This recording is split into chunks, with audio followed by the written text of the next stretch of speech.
is starting from the very top where it says lock log. So that's for getting events out of the lock. So that's doing a lock on it.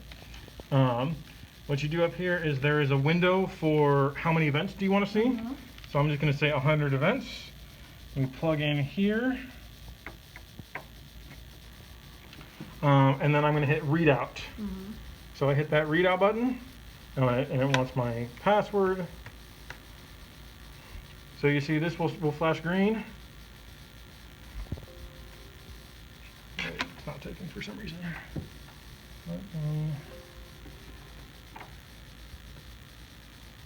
For some reason it's, there we go.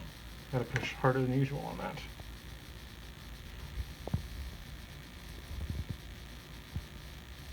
There you go. So there was that green flash, which means that means it's just communicating. So now we have all of these events. So it's the 100 most recent events, because I told it I wanted 100. So you can see, like starting from the top here. So like the top one, it says phone did not acknowledge status. That's because I was messing with my phone. Got it. Oh, so all that's an event. Yeah. So that's an event. Error, no access to this room. That was when it did read my phone, but my phone is the wrong room number. So there's doors left open too long because we've propped open, so it records that. We have all the door open from the inside, door closed events. That's when I was hitting that anti-pick. So there's a bunch of deadbolt thrown, deadbolt released. That event is for the trigger, for the thumb turn. That's not actually for the physical deadbolt, because the physical deadbolt comes out every time the door closes. So here's doors closed, doors open from the inside. Here we go. So this stuff here where it says like room number sent to the BLE module, that was them programming it. So it says initialization completed. What initiation is telling the room number, telling the lock what room number it is. So we can go all the way back to the very beginning, like when they first plugged it in.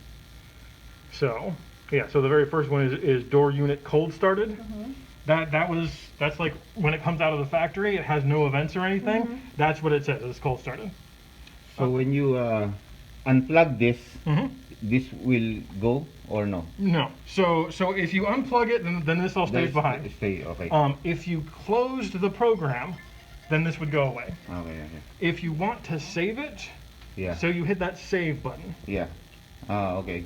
So give me a second. Save. She needs to hear this too. Yeah. Okay. Okay. So in order to save the events once you've downloaded them, there's a button up here that says save. So if you click that button, so now all of these events, like if I close this window, all those events would go away. And actually, I should mention that too. The power open token will also go away if you close, even if your half hour isn't up. So so let me close that, and then we'll open back up.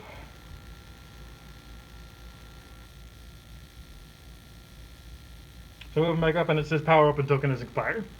So even go back to the front desk, and you gotta plug in, and then you gotta. So the one you say where it goes. Okay, so if I go back up here to lock log, all of those events are gone. But since we saved it, down at the bottom under database, that's where it goes. So here it says, here's room 107, and here's the date and the time. So that's the those are the events that we saved. So from here, what you can do is if you plug it back in, well, like we did at the beginning, then you can upload this to the server. And then from the server, then you can like print it out and stuff. So that's how you, like if you need a record of these, that's how you get it off of the laptop. Okay, gotcha. Is you plug it in and then hit upload from the database down here. Okay, so that's events, that's the lock on it. The other things you can do from here is right below lock log at the top, there's parameters. The parameters of the lock, it just gives you all of the current information about the lock. So if I hit readout and it wants my password again,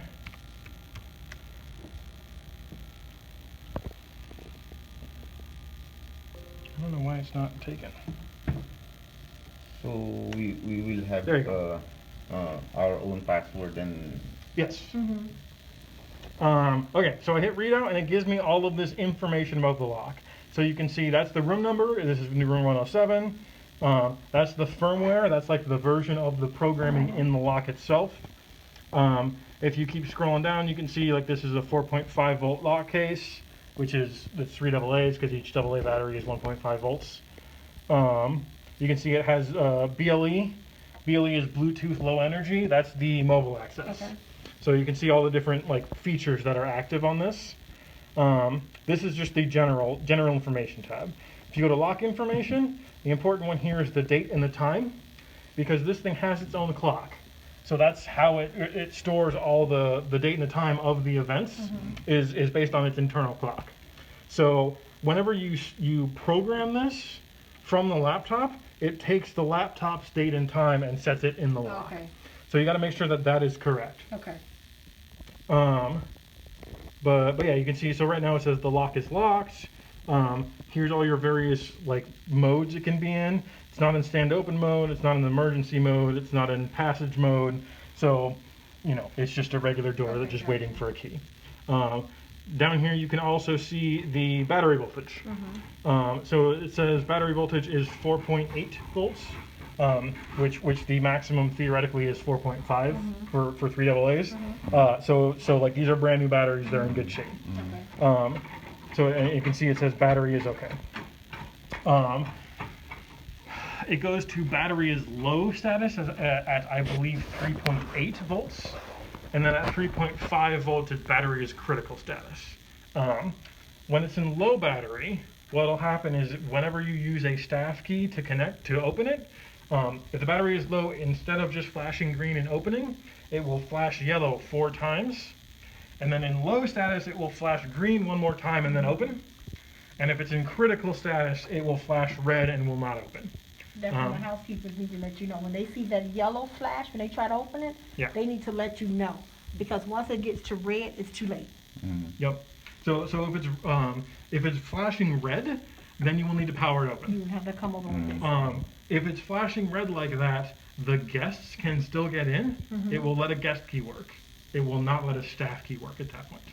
So the guests will never see that battery warning, whether it's green or red. So we should never, ever get to that red status, because the housekeepers going in and out of the rooms should be able to notify you at a yellow sign every time. Change the battery so the guests don't be affected, and you'll hardly ever even have to use this unless you come in to read a lock. Yep. Okay, so that's where you can see the battery level, and then that's basically all you'll need from that. What else you can do is this section called initiation. That's for setting up a new lock. The first thing where is it says set system ID, and all it is a button that says set. What that does is the system ID is a like unique number for your property. So no one else has even if they have an identical Vision Online system, their system ID is different, which means they can't make a key at their property and then come here and open your doors. Because as soon as it sees that the system ID on the key doesn't match the system ID in the lock, it won't open for that key. So you only have to set the system ID once. Once it's been set, then it's like permanently burned into that lock and you can't change it. So the installers are doing all of this when they finish installing. So all of the locks after they've been put on the door like this have already have the system ID set. So for example, we have spare. Yes. So if we change the lock, we need to reprogram it or correct. What? Yeah. So if you change the LCU, this reader part, then you will need to reset the system ID. By the. Yep, it just says set system ID and lock. Oh, by that one. So like here, I'll show you. You plug it in.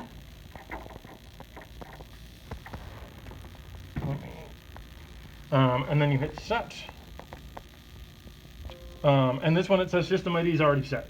Okay. So you don't need to do it If again. it was a new lock, it would come up and then Yeah. whatever. So if it's a new lock, you would see the light flash, and then it would say system ID has been set. Got it. So once you set this, oh, go ahead. No. Yesterday, when we weren't able to get into to room 162, he said that it wasn't programmed. Yep. So he had to come and get the laptop. Yes. To come in to program it so that it can work. Yeah, yeah. So, Okay, so gotcha. what they had done with that door is they had done all the physical install, but they had forgotten to do this part of it. Got it, which is what you're doing now. Yep. Okay, perfect. Yeah. Okay, I So get he you. set the system Okay, ID, gotcha. and then after you set the system ID, the next one is called initialize. What that does is that tells this lock what door it is. Got it. So like this is 107. So I'm gonna go to guest first floor, and then go down to 107, and then I hit initialize. And you see the lights flashing there. And then it says initialization finished. So it's done. And there you go. So now we have reprogrammed this Got it. as 107. Got it. Okay. Okay. Honestly, just doing that step of the initializing, that's a really good troubleshooting step, because if the lock is doing anything weird, like if it's gotten confused or whatever, it's not accepting guest keys, not accepting staff keys, if you reinitializing it, that's sort of the lock equivalent of rebooting your computer. Got it. So that'll fix a lot of issues Okay. just by doing that. And that is just Initialize lock. initialize and lock. Yep. Okay. And then you can also in here, other than the guest rooms, there's also like your guest entrances. So like your side entrances and stuff. Those are all in there. They're under the group common areas. So if you ever change how those are set up on the server side, so like one of the things you can do is set up a passage schedule, which means during certain times of day that door is just unlocked. So you could say from 8 a.m. to 5 p.m. people can just get through that door without a key. So you would make that change on the server, but then in order to actually have it take effect, you need to update the laptop. So download data from server. On the server. Yeah, yeah. So you plug in the laptop, do the download data from server thing that we started with, and that brings those changes from the server onto the laptop, and then you have to take the laptop to those doors and plug in and reinitialize it. So that sets those changes from the laptop to the door. So that's pretty much the only reason you would really need to reinitialize is either you've replaced that reader, like there was a problem with it and this wasn't working, so you replaced it with a spare. Now you need to program the new reader, or you have one of those doors that you changed the passage schedule, or you've done something to it that you need to update the programming. Then you would reinitialize it. Okay. Next one down is just set time in lock. So that just sets the time from the laptop here and syncs that time to the lock.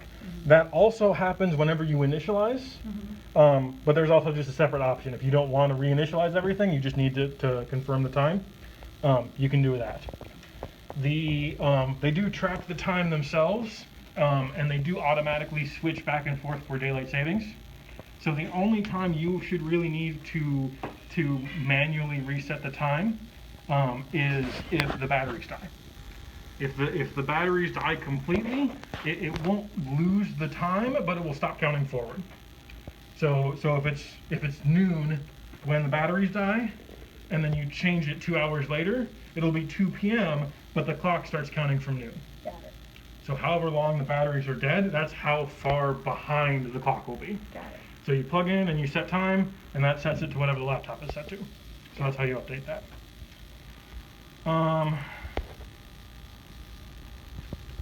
That's honestly about it. Easy, though.